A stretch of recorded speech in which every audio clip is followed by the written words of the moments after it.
আমরা নিয়ত করব। কি করব? নিয়ত করব। নিয়ত করা ফরজ। নিয়ত করা কি ফরজ? নিয়ত করা আর নিয়ত পড়া দুই জিনিস। নিয়ত করা হলো ইরাদাতুল কলব, অন্তরের সংকল্প, ইচ্ছা পোষণ করা, এর নাম কি নিয়ত। আর নিয়ত পড়া মানে মুখে পড়া। ওই যে নাওয়াইতুয়ান আসুম্মা কদাম মিন শাহরি রমাদান আল মুবারক ফারজুল লাকা ইয়া আল্লাহু ওয়া তাকাব্বাল মিন্নি ইন্নাকা আনতাস সামিউল আলিম। সেই ছোটবেলায় দাদি আমার নানি মুখস্থ করাইছে আমারে কষ্ট করে। আশা দেখি যে কিছুই নাই,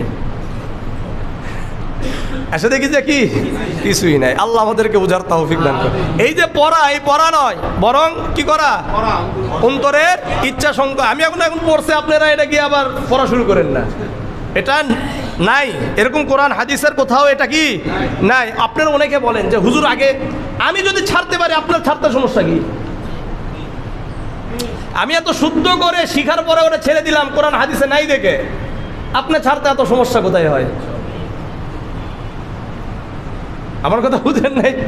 আমি পাইনি দেখে তো ওরা ছেড়ে দিয়েছি। আমি যেটা মুখস্থ করেছি, শুধু আমি না, শোনেন, আমার যে দাদি নানি মুখস্থ করাইছে ব্যাপারটা এমন নয়।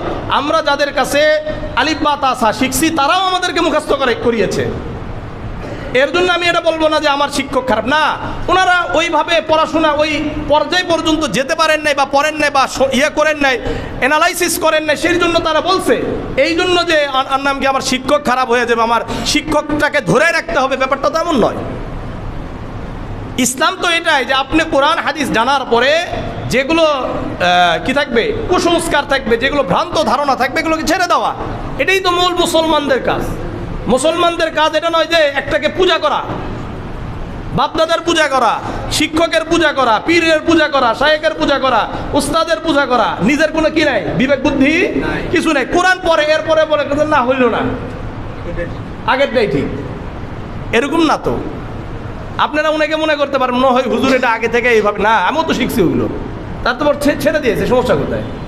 আমি এমনকি আমার শিক্ষকদেরকেও পর্যন্ত, আমি তো এবছর আলহামদুলিল্লাহ নওগাঁতে অনেক প্রোগ্রাম করার সুযোগ হয়েছে, সেই জায়গা থেকে আমার অনেক শিক্ষকরা আমার আলোচনাগুলো শুনছে। যেগুলো সমস্যা এগুলো তো আমি বলি সব মাহফিলগুলোতে, কিছু কিছু যেগুলো সমস্যা আছে এগুলো বলি, এবং আমি আমার শিক্ষকদেরকে বসে রেখে বলছি, এভাবে বলেছি আমার শিক্ষকরা আমাদেরকে এভাবে শিখিয়েছেন, এটা ভুল ছিল। সমস্যা কি? শ্রদ্ধার উপরে সমস্যা নেই, এগুলো সমস্যা। বরং আমার শিক্ষক এগুলো শোনে আর হাসে, তো সমস্যাটা কোথায়? সমস্যা তো কিছু না। আমাদের মধ্যে যাদের ভিতর সংকীর্ণতা আছে, ইগো আছে ভিতরে, যে আমার ইগো ঠিক থাকবে, ইসলাম যাই হোক, যেদিক যাক সেদিক যাক, কোনো সমস্যা নেই। আল্লাহ আমাদেরকে হেফাজত করেন। যাই হোক, তাহলে নিয়ত কি? ইচ্ছা করা। নিয়ত মানে কি? অন্তরের ইচ্ছা পোষণ করা। আল্লাহ আমাদেরকে বুঝার তৌফিক দান করেন।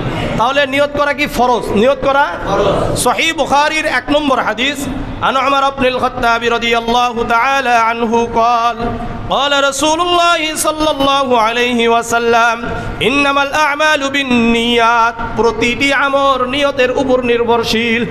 প্রতিটি আমল কিসের উপর? ওয়াইন্নামা লিকুল্লি ইমরিইম মা নাওয়া। মানুষ যেটাই নিয়ত করবে ওটাই সে পাবে। যতটুকু নিয়ত করবে ততটুকুই সে পাবে। ফামান কানাত হিজরাতুহু ইলা দুনিয়া ইউসিবুহা আও ইমরাতিন ইয়ানকিহুহা। কেউ যদি দুনিয়ার জন্য কোনো জায়গায় হিজরত করে যায়, সে দুনিয়া পাবে।